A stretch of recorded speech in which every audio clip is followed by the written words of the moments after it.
Doc on the Run. We help injured runners run. Right now, all of us are inundated with rapidly changing circumstances and a wide variety of news stories about the coronavirus. And with all this uncertainty, none of us really knows what we're supposed to do. As a doctor who focuses solely on helping injured runners get back to running, most of what I do is recognize mistakes in training and mistakes in the recovery process which may be causing failure to improve. But what I do know right now, all over social media, I'm seeing examples of completely avoidable mistakes which could have serious consequences. Now, make no mistake, I think runners should keep running even when they begin to encounter an overtraining injury. But it's all about taking a sensible approach. It's about managing risk, and some activities are riskier than usual right now. So number one on the list of the mistakes runners make with the coronavirus, of course, is group runs. Group runs are unquestionably the backbone of prolonged training blocks. If you're going to train for a marathon or an Ironman, you need to have a way to engage with other people. You need social interaction. We all need encouragement. And frankly, we need to enjoy being outside with our friends. Now, the director of the World Health Organization said, "We have a simple message for all countries. Test, test, test." At the time of this recording, a grand total of only 38,000 Americans have been tested for the COVID-19 virus. Well, by comparison, in South Korea, about 20,000 people a day are getting tested. So just in the last 2 days, more people in South Korea have been tested than the grand total of Americans tested so far this year. Well, this is a problem. Right now, the virus is spreading without detection. The World Health Organization has very clearly stated that rapid, widespread testing is one of the keys to preventing the spread of the coronavirus illness. Now, if we don't have tests available and the healthcare system has not yet figured out a way to quickly test you or the other people in your running group, that really only leaves one reasonable approach: social distancing. Well, the local authorities are doing their best everywhere, but obviously they're creating some confusion through policy decisions. Now, I watched the live update of the mayor of San Francisco and all the chief medical officers of each of the respective surrounding counties in this area stand in solidarity, declaring a legal order of shelter in place. And they emphasized multiple times throughout that press conference that this was a legal order. The officials went on to explain, you should not leave your home. We cannot be allowed to move around and spread the virus. Sounds like a good idea, right? But what actually followed, it actually made me laugh out loud. I'm kind of paraphrasing here, of course, but basically what they said was, we know this order seems extreme, but don't worry. We've made some reasonable accommodations. None of these rules will apply to homeless people. Public transportation will still be running as usual. So I guess that means it's okay to get on a crowded BART train with a few hundred other people.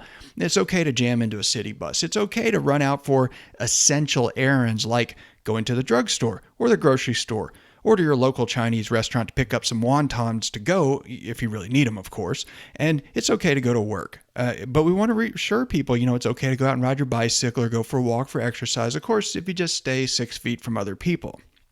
So the truth is, this legal order to shelter in place is really nothing more than a recommendation or a suggestion. A few days ago, I received an email from one of our local running merchants who was not only keeping their store open, but was still encouraging large group runs beginning at their establishment. Now, running with a group of friends who seem like they're fine is not necessarily safe. It's only safe if you know for a fact that no one else has been exposed or infected, but nobody here is getting tested. So how could you possibly know that? If you live and sleep in the same bed with your boyfriend, your girlfriend, your husband, or your wife, it's probably not an issue. It probably really doesn't matter if you go run with your partner or not. But if you're going out to run with a group of runners, or even a small group of runners, you have no idea and no way to measure the extent of risk involved in that group run. Much of the true extent of communicability or vehicles of transmission of the COVID-19 virus are still truly unknown. We know you can get it from person-to-person contact, but a lot of the stuff beyond that we really don't know. We're given this 6-foot rule, but do you really believe if you're standing 7 feet away from someone at the grocery store and they cough in your direction, do you really believe you won't get infected? I don't know that. I don't know that certainly that 6 feet is a safe distance with 100% certainty. I don't think anybody knows that. There are only a few things that we really do know, and that's not even based on real research with the specific COVID-19 virus. Based on the most recent research published in the New England Journal of Medicine on these studies on the SARS-CoV-2 virus suggest that the virus can survive for up to 4 hours on copper and 72 hours on stainless steel, 72 hours on plastic, and for about 24 hours on cardboard. And when aerosolized, meaning spewed into the air in tiny droplet form, like when you cough or sneeze, viral particles are detectable in the air for up to 3 hours. So since we really don't have much like crystal clear, accurate information to go on at the moment, let's just assume for a second that all of those things I just told you are accurate and real. Now you may be thinking, based on this whole, viral particles being in the air for 3 hours, I sure hope that delivery driver isn't coughing in the car with all those delivery packages or takeout food orders coming to my house.